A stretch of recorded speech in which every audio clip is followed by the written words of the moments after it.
أنا اسمي أحمد شعبان، سني 31 سنة. أنا كنت 152 كيلو، دلوقتي بقيت 100 كيلو الحمد لله يا رب بفضل ربنا. ثم دكتور محمد فريد قعدت اتكلمت معاه وقال لي ما تقلقش من العملية والموضوع سهل خالص. حياتي اتغيرت تماما من قبل العملية لبعد العملية. قبل العملية ما كنتش أقدر أتحرك خالص، دلوقتي لا بتمشى براحتي، ما بتعبش، ما بنهكش.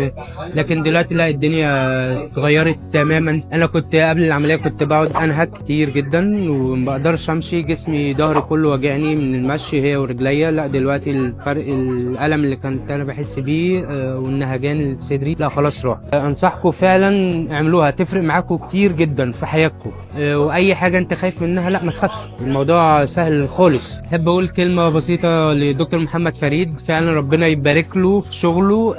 شخص محترم مؤدب، بيراعي ربنا جدا في كل حاجه في حياته. يعني انا علاقتي مع دكتور محمد فريد اختلفت خالص من علاقه دكتور ومريض وكده. لا انا بقيت اتكلم معاه في يعني علاقه شخصيه، صداقه، لان انا بتكلم معاه بنقعد نهزر ونضحك ونتكلم في مواضيع تانية خالص غير اللي احنا العمليه والاجراء العمليه وكده. لا الدكتور كويس جدا ومحترم، ربنا يبارك له في حياته والله، ويبارك له في دنيته وفي شغله.